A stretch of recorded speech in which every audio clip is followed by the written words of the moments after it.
What up, Super Fun Force? Good Captain Gamesta here, and we're going to talk about Magic the Gathering Commander. I want to again start featuring Magic every week on TCG Thursdays. So in today's video, I'm going to talk about my most recent Commander deck I'm building. Not going to show you the full list for the sake of time, but I'm just going to give you an idea and a rundown so you can start making your own. And when possible, I want to show the physical cards, although maybe time to time I'll show cards on the websites and the virtual deck builders. But anyways, let's get into it. And so here we have Baeloth Barrityl, Entertainer. I already like this theme, really cool. This guy here is an elf shaman / entertainer. And as you can see here, he's a 2/5, but creatures my opponents control that have power less than his power are goaded. Yay, which means they have to attack each other. They can't attack me. And whenever a goaded creature attacks or blocks and it's destroyed, I get a treasure token. And going with the theme of D&D, he gets like a background. Really cool, which is another card that they've introduced in the command zone, right? And I think that's cool that they're innovating it right now without overdoing it. So you get an enchantment, basically, right? A legendary enchantment. So this is great because basically anything that's on the battlefield that's less than him are basically goaded, and of course, on the opponent's turn, they bring out a creature. It has summoning sickness, but if its power toughness is less than him, then it's going to be goaded. Still, technically, it's like a blanket static ability at that point. And if they have to block with it somehow, and it gets destroyed, I get a treasure token. So anything, pretty much on the field will give me treasure. Pretty cool. Now the background seems perfectly built for this when they released the set. I can see the playtesters trying it out. Raised by Giants. Really cool. It's kind of funny already, the story, if you thought about it. All right, like Baeloth, the elf shaman entertainment who was raised by giants. So he got like big and powerful and strong or something. But basically, this says here that my commanders, or commander creatures that I own, which is funny because they're all technically commanders, right? Are 10/10 now, base toughness. So right off the bat, basically he should be able to goad everything, right? I mean, he's going to be a 10/10. Jagajang, right? So really, really cool. Okay, so with that being said, the theme of this is really fun because you basically get to cause a ruckus on the entire board, which could put a target on your back, but I mean, hey, it's part of the fun of Commander. But essentially, I like it because it makes the games obviously more interactable and interactive and aggressive, right? So people can't just sit back and try to build combo pieces with their creatures, or sometimes like try to amass an entire army and then go in for turn-winning, game-ending stuff. You have to, like, when these guys are out, you have to kind of keep attacking and interacting in combat. So I like that aspect for Commander for sure. All right, so just to give you guys some ideas on how to build the direction of this deck, you can obviously go a lot of ways. You can go like tokens, you can go like you can even be elven tribal. That's fantastic, right? You can even be an elven tribal. You can even play something like combo-ish or like a little bit like control or something, depending, creature removal, stuff like that. The way I wanted to do it to have fun, I just kind of built it based around like like a Stompy, a green creature style deck. Not like the Stompy that you try to rush out big threats every turn on tempo, but more like I just want to keep bringing out creatures in somewhat of a good tempo that make my opponents, I guess, feel the pressure, or they kind of sweat because I'm bringing out bigger and bigger threats with better abilities, So, that being said, I'll talk about a few and I'll show a few really quick. But some cards that you should definitely run is like I believe in every Commander deck, you'll hear me talk about this all the time. I think it's great to in some form, have always a well-rounded deck for the most fun and enjoyment. And again, this is for something that's supposed to be powerful, but I'm not trying to do quote-unquote CEDH. And maybe I'll do a video on that later where it's more competitive, and I feel like CEDH is kind of not fun, essentially, and it kind of goes against the spirit of Commander. And I'll talk about that in another video. So this is supposed to be competitive, obviously, powerful and fun in casual formats, but it's not supposed to be like super consistent CEDH. I try to win on turn 3 or 4 the same way every game. It's like not that way at all. Okay. So anyways, being well-rounded, I like Artifact Mutation. It's great. Obviously, red-green, instant.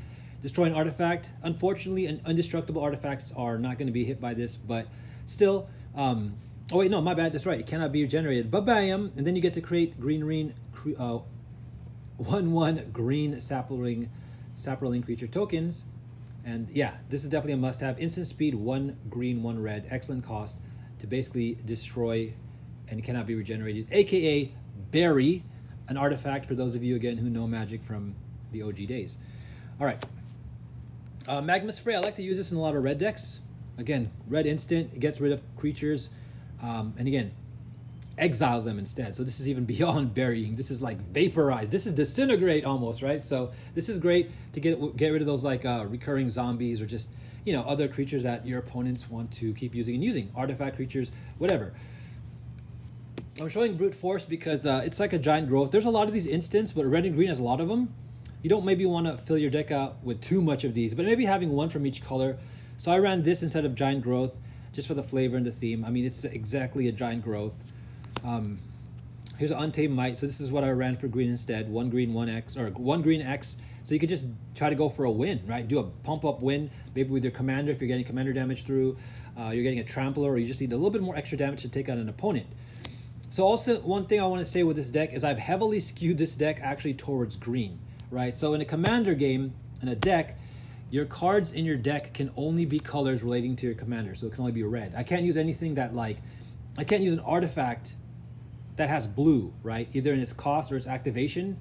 And I can't use, unless I'm mistaken, correct me if I'm wrong, but you definitely cannot use like blue cards. You couldn't use like a red and blue card because it's still quote unquote red and blue. My guy is red. However, what also makes backgrounds fun is that you can create a custom, at this point, 2-color combination. That's why another reason why I like the Baldur's Gate Commander. So my deck is technically red and green, right? So just wanted to kind of back up and for those who are new and stuff like that. Okay. Obviously, like using utility spells, right? So here's Reiterate. This card is cool. It's almost like a, I don't know. It can do a couple of things, right? It can be almost like a counter spell because maybe, you know, they try to counter your spell or something, and then you reiterate it, and you make a counter spell to counter their counter spell, right? Or just, you know, copy a powerful spell from another player that you can then use to your advantage, and it does have buyback 3, so late in the game, you know, which is when you're going to probably see this, hopefully. It's a 1-of. Everything in this commander deck is a 1-of. So as long as you don't see this early, I mean, it could have good early game potential just to make something, you know, happen and, you know, tremendously good in your favor. But late game, man, you can just buy this back, and you can do all kinds of awesome stuff. Reiterate's fantastic. Okay, now part of the quote-unquote meat and potatoes of this game, this deck specifically, right, is that green is great at Mon Acceleration. And one thing I want to say is if you're going to build this combination, 100% run a lot of Mon Acceleration because, again, these guys actually have a pretty high casting cost, right? On a normal curve, he would come out on turn 5, and this would come out on turn 6, right? Sometimes you might want to play this first, so that way when this guy comes out, he's a lot harder to destroy with damage and stuff like that. You can block with him and stuff, and, you know, having your opponents hit him with a spell that does 10 damage or something versus 5 damage is double. Like, that's a lot. So that's pretty good, I think, sometimes to do so. So you want to get these out earlier, and since you're playing green, play as much Mon Acceleration as possible. And again, I play fair Mon Acceleration. The only thing that I run is artifact-based, really, is like a Soul Ring. I might have like a red and green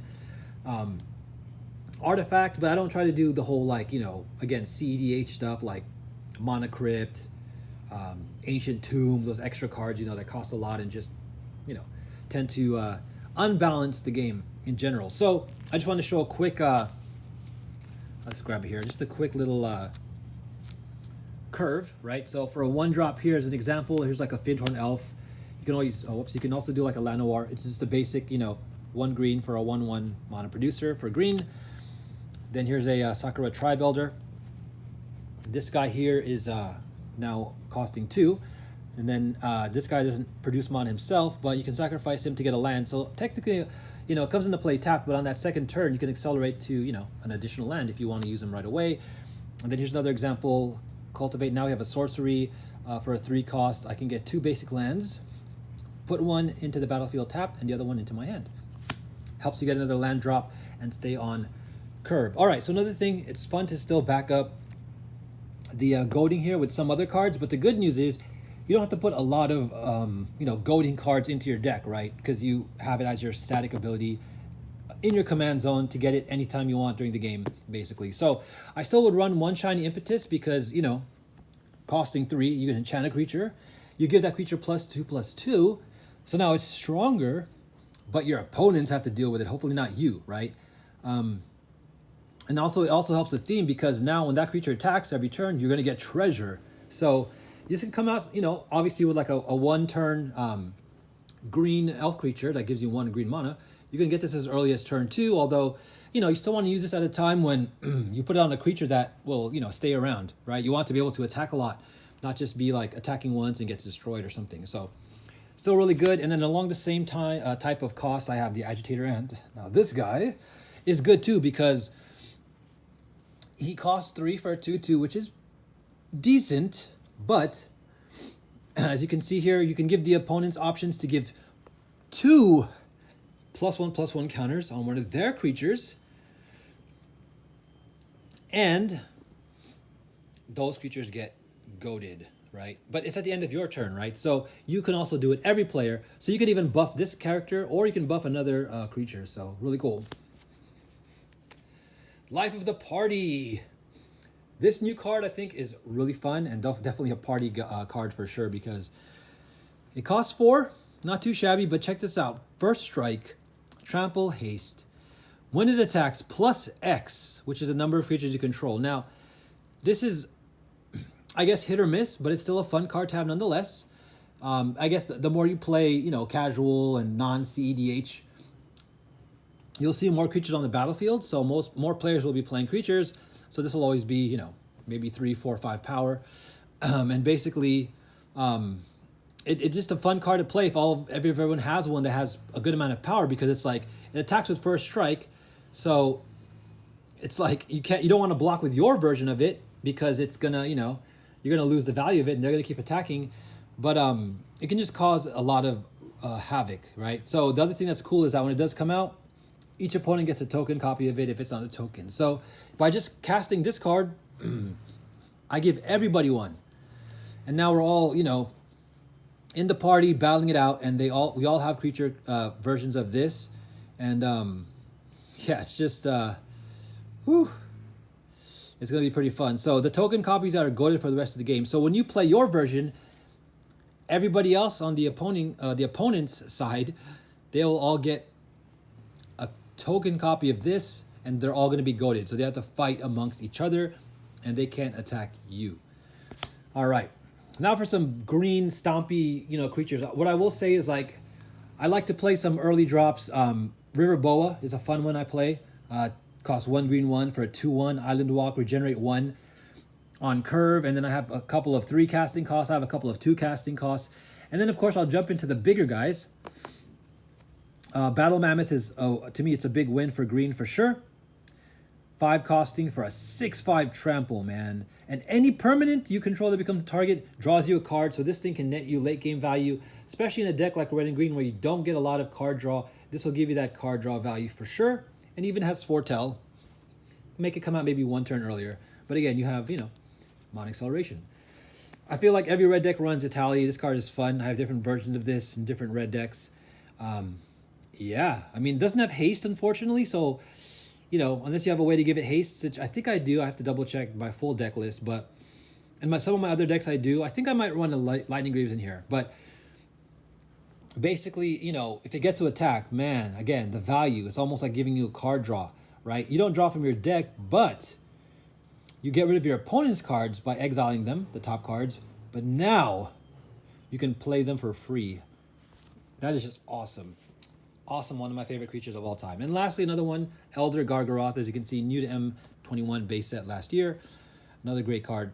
Vigilance, Trample, Reach. Now, this generates so much value because whenever it attacks or blocks, right? So if you need to keep it in defense, same thing, you can start drawing cards with it. You can create more creatures on the battlefield to build a better board, or just gain 3 life if you feel like you might need some extra life, etc., etc. So there you guys go. That's the basic template to my new deck, which is Baeloth, Barrityl, the Entertainer. I'm excited to know if you guys have built one yourselves or you're planning on doing so. Again, really fun, very powerful for sure, and definitely something you should try if you have access to these Baldur's Gate cards. All right, guys, thanks so much for liking and subscribing. Again, every Thursday, I'll be doing TCG, Dragon Ball Super card games, some One Piece, Flesh and Blood, Magic the Gathering, Commander. All right, don't forget, keep your faith, say a prayer, spread that love, be positive, be thankful, and I'll be coming back at you. Peace.